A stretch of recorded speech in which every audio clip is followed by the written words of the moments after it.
우리의 구주 되시는 예수님의 이름으로 함께 기도드립니다. 아멘. 네, 이 시간 누가복음 말씀 27번째 시간으로 3장 7절로 9절까지 말씀을 전하겠습니다. 먼저 지난 시간 말씀을 통해서 드디어 이제 요한이 광야에서 지내던 중에 이제 하나님의 말씀을 받고 사역으로 나아가는 모습을 함께 보았습니다. 광야에서 지내다가 이제 요단강 부근으로 나아가서 받은 사명대로 선지자의 사역을 시작하는 모습을 우리가 함께 보았죠. 요한의 사역은 무엇이었습니까? 회개의 세례를 전파하는 사역이었습니다. 구약의 선지자 이사야의 예언으로 기록된 말씀이 이 요한을 통해 그대로 이루어진 것이다 라고 누가가 우리와 함께 기록하는 것을 보았죠. 그것이 4절로 6절까지 말씀이었습니다. 4절로 6절까지 말씀, 어떤 말씀이었습니까? 요한은 외치는 자의 소리가 될 것이다. 하나님의 말씀을 선포하는 사람이 될 것이다. 그리고 그 말씀을 이스라엘에 외치게 될 것이다. 너희는 주님이 오실 길을 준비하라. 그의 길을 곧게 하라. 깊이 패일 대로 패어버린 공허함과 허무함, 그 죽음의 골짜기가 된 마음과 삶에 이것을 외쳐야 했습니다.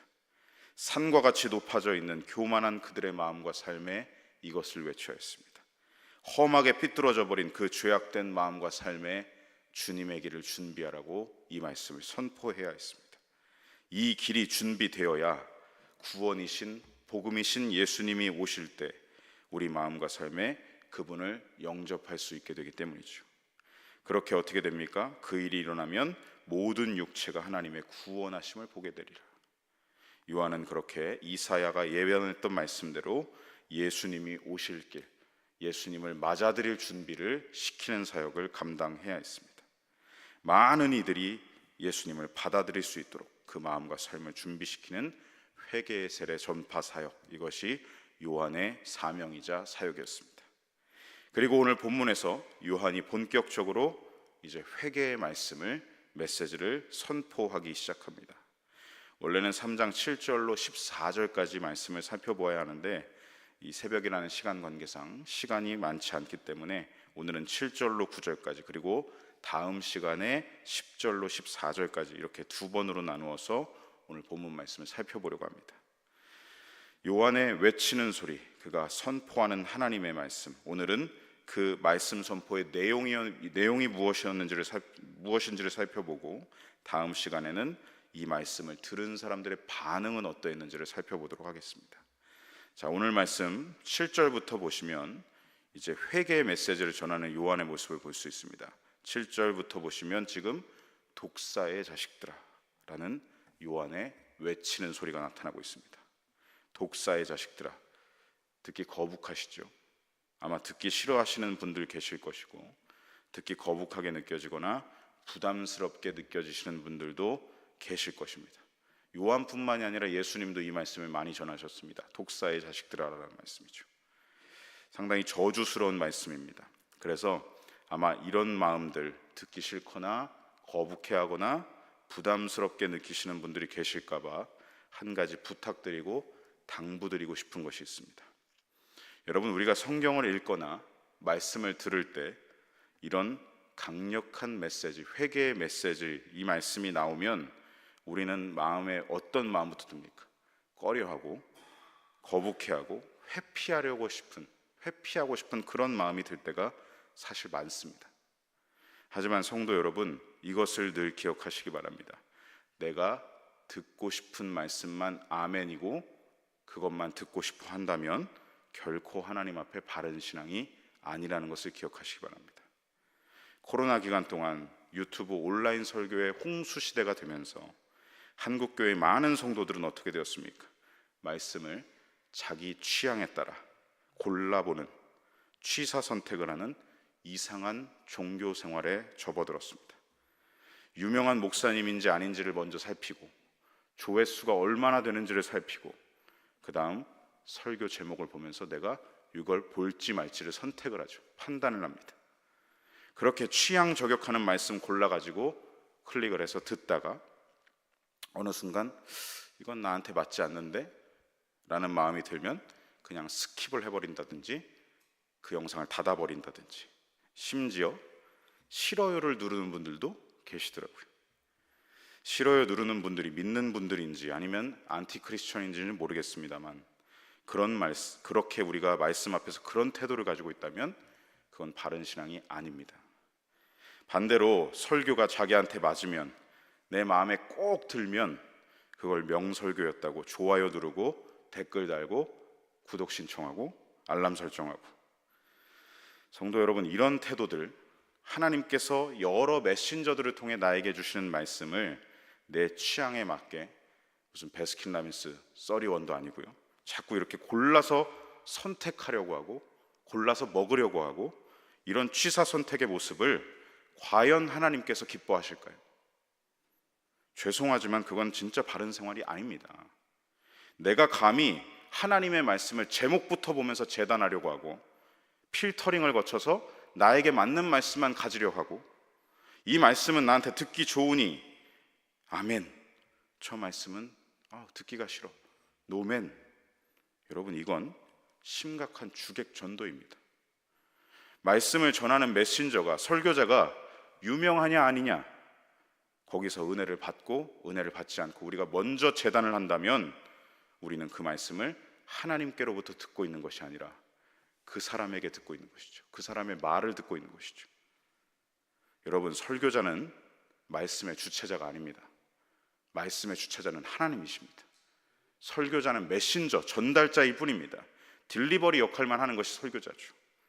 그러니 은혜를 받았다고 하는 말 역시도 설교자에게 하실 말이 아니라 하나님께 하실 말입니다.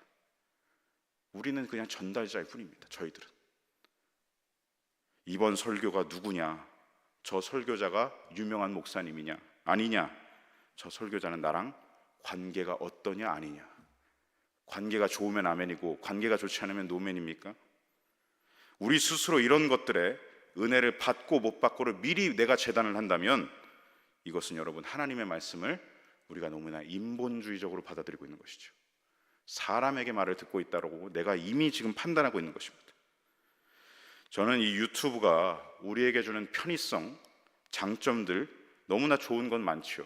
하지만 뭐든지 명이 있으면, 밝은 부분이 있으면 암이 있습니다. 어두운 부분이 있습니다.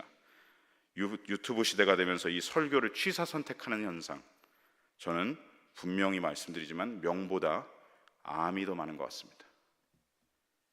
좌로나 우로나 치우치지 마시고 신앙의 본질, 말씀의 본질, 내가 지금 누구의 말씀을 듣고 있느냐, 설교자의 말이 아니라 하나님의 말씀을 듣고 있다는 믿음을 늘 굳건히 붙잡으시기 바랍니다.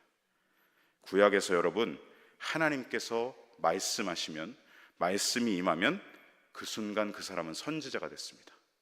그리고 그 사람은 어떻게 반응합니까? 그 자리에 납작 엎드렸습니다. 주여 말씀하옵소서, 주의 종이 듣겠습니다. 그리고 주신 말씀에 순종하는 삶을 살아갔습니다. 여러분, 하나님께서 누군가를 통해 주시든지 어떤 채널을 통해 주시든지 우리는 하나님 말씀에 주여 말씀하옵소서, 주의 종이 듣겠습니다. 저 사람과 나의 관계 따지지 말고, 저 사람이 유명하냐 아니냐 따지지 말고 우리는 하나님께 반응하는 성도가 되어야 할 줄로 믿습니다. 여러분, 하나님께서 나를 향해 주시는 말씀은요, 때로는 언제나 다양할 때가 많습니다. 때로는 내게 주시는 격려의 말씀, 내게 힘을 주시는 말씀이 있을 수도 있고, 때로는 내가 앞으로 나아갈 길을 인도해 주시는 말씀이 될 수도 있고, 때로는 내가 너를 너무나 사랑한다 하는 하나님의 사랑의 고백이 될 수도 있고, 때로는요, 나의 은밀한 죄를 조명해 주시는, 밝혀 주시는 훈계의 말씀, 회개로 나아가게 하시는 말씀이 될 수도 있습니다. 모든 말씀이 나에게 주시는 인격적인 하나님의 말씀입니다. 회개의 말씀이 전해진다고 듣기 싫어, 회피하고 거북해하고, 여러분, 그것은 우리의 올바른 반응이 아닙니다. 주여 말씀하옵소서, 종이 듣겠나이다. 하나님 어찌 나를 이렇게 잘 아시고 나를 잘 이해하시고 나를 정확하게 꿰뚫어 보시는지 우리는 모든 말씀 앞에서 감탄해야죠. 어쩜 이렇게 내 삶을 꿰뚫어 보고 계시는가. 하나님 진정 살아계신 분이십니다. 하나님이 나의 하나님이 맞으십니다. 아멘. 주여 따르고 순종하겠습니다. 이것이 하나님 말씀 앞에선 성도된 저와 여러분의 태도여야 할 줄로 믿습니다. 우리 고백하는 찬양의 가사가 있죠. 주님 말씀하시면이라는 찬양입니다. 거기에 가사에 보면 참 좋아하는 가사가 있습니다. 주님 말씀하시면 내가 나아가리다. 그리고 주님 뜻이 아니면 내가 멈춰서리다. 여러분, 내 귀에 달콤한 것만 취하고 내 성에 차는 것만 아멘이 아니라 주님 말씀하시면 어떻게 한다고요? 내가 나아가리다. 주님이 no, 그 길로 가지 마. 그러면 내가 멈춰서리다. 다시 돌이키겠습니다. 여러분, 이 고백으로 항상 언제나 하나님 말씀에 아멘으로 화답하고 순종으로 나아가는 저와 여러분이 되시길 소망합니다. 오늘 본문 7절에서 요한은 이렇게 회개의 말씀을 전하고 있습니다. 너무나 강력한 말씀을 선포하고 있죠. 7절 말씀 우리 다시 한번 읽어보겠습니다. 요한이 세례받으러 나오는 무리에게 이르되 독사의 자식들아 누가 너희에게 일러 장차 올 진노를 피하라 하더냐. 아멘. 독사의 자식들아, 너무나 마음이 어려워질 수도 있지만 이 말씀을 아멘으로 받으시기 바랍니다. 요한이 이러한 말씀을 전했던 이유가 있습니다. 지난 시간에도 말씀드렸지만 이스라엘 사람들, 유대인들은 어떤 이 마음속에 의식을 가지고 있습니까? 선민의식, 우리가 하나님께 선택받았다, 우리는 아브라함의 자손이다. 이게 굉장한 자부심, 이 선민의식으로 남아있죠. 이것에 대해서 요한은 지금 말씀을 전하고 있는 것이죠. 너희들 하나님 말씀에 순종하는 삶은 나타나지 않고 신앙의 본질적인 알맹이는 빠져있고 너희들 그저 껍데기만 남아있구나. 타이틀만 가진 사람들이구나. 입만 산 종교인들이 되었구나. 우리는 선민이다. 우리는 아브라함의 자손이다.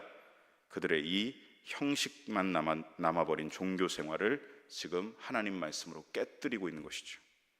그래서 8절에서 이렇게 이어서 말씀하고 있습니다. 우리 8절 붉은색으로 표시된 말씀을 함께 읽어보겠습니다. 회개에 합당한 열매를 맺고 속으로 아브라함이 우리 조상이라 말하지 말라. 아멘. 요한이 지금 외치고 있는 말씀이 무엇입니까? 너희들 아브라함의 자손이라고 말하지 마. 아브라함의 자손이라는 그 허울만 남아있는 종교생활 이제는 그만두라는 것이죠.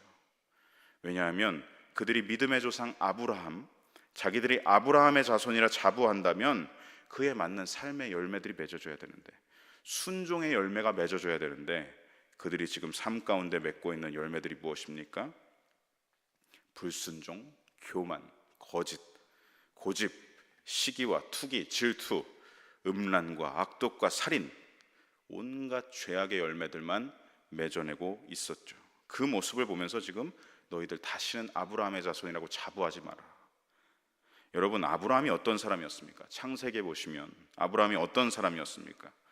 그는 하나님의 말씀이 임했을 때 가만히 있지 않았습니다.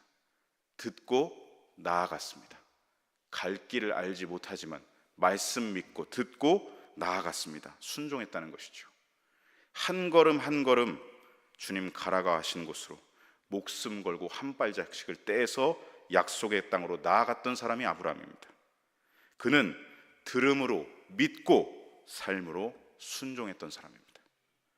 그렇게 우상 땅 갈대아 우르에서 살던 하나님을 모르던 이방인이었던 그가 하나님의 말씀을 듣고 믿음으로 순종으로 나아가는 자, 믿음의 조상이 된 것이죠. 그런데 지금 이스라엘의 모습을 보십시오. 순종이 보이지 않습니다. 말씀을 듣기는 듣는데 한 귀로 흘려버릴 때가 더 많고, 말씀이 선포될 때 귀를 닫아버린 게 지금 이스라엘의 모습이었습니다. 당시 이스라엘의 모습이었던 것이죠.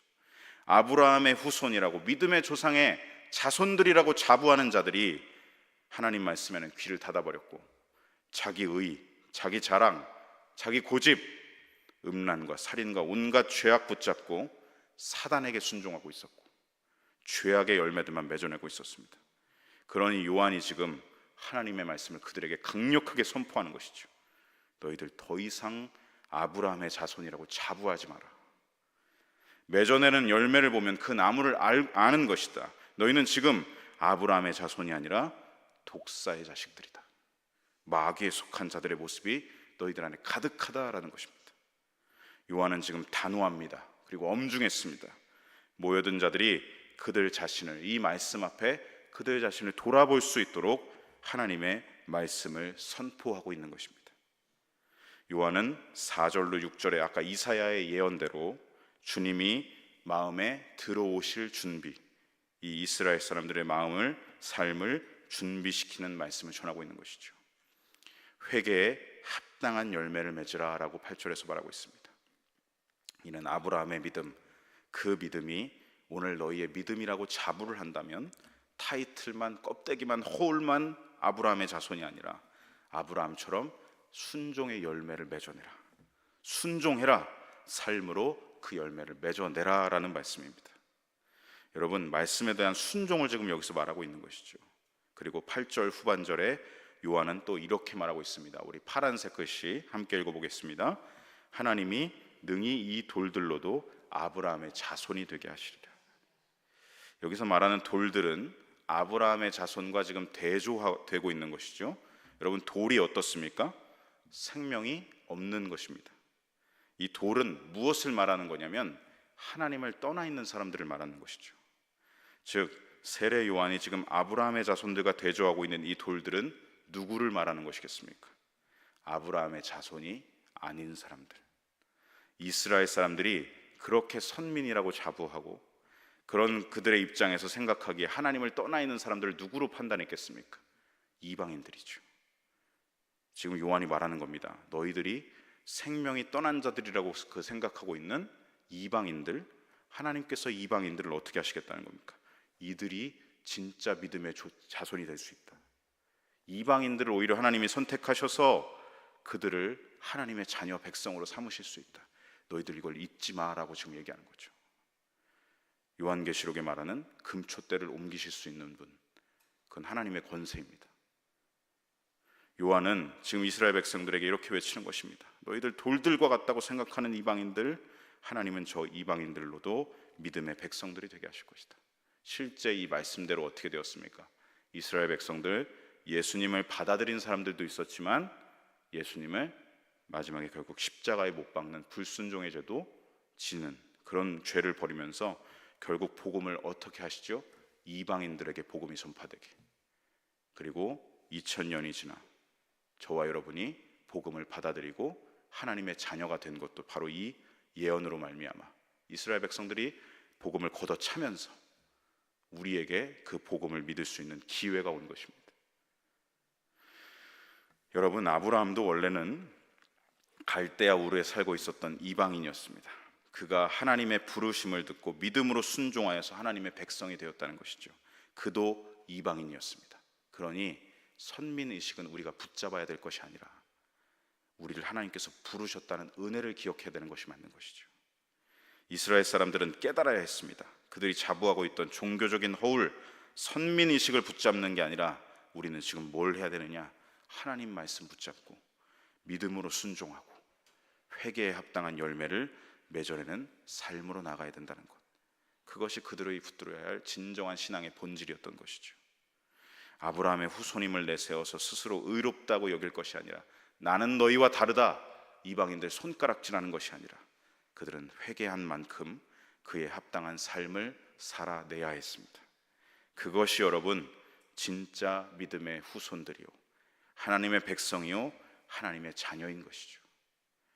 말씀을 정리하며 오늘 이 말씀을 우리에게 적용해 봅니다. 성도 여러분, 저와 여러분도 오늘 이 말씀 앞에서 저와 여러분의 삶을 돌아봐야 할 줄로 믿습니다.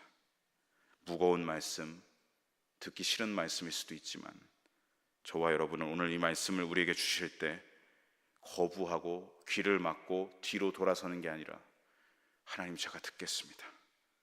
하나님, 제 삶을 굽어 살펴주시고 제 삶의 어두운 부분들을 비춰주셔서 회개로 나아가게 하여 주시옵소서.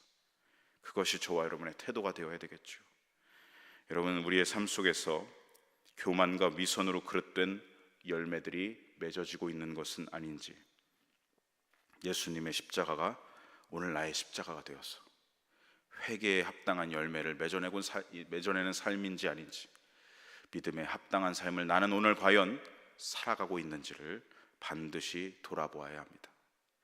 요한은 더 무서운 말씀을 지금 9절에서 전하고 있습니다. 섬뜩한 말씀입니다. 우리 9절 말씀을 함께 읽어보겠습니다. 이미 도끼가 나무 뿌리에 놓였으니 좋은 열매 맺지 아니하는 나무마다 찍혀 불에 던져지리라. 이스라엘에 지금 도끼가 그 뿌리에 지금 놓여져 있다. 이거 휘두르면 어떻게 된다는 거죠? 심판이 온다는 겁니다. 섬뜩한 말씀입니다. 이미 도끼가 나무 뿌리에 놓여 있다. 하나님의 심판이 임박했다는 경고의 메시지입니다. 여러분, 여기서 회개를 미루거나 늦추어지는 순간 그대로 멸망으로 나아가는 거죠.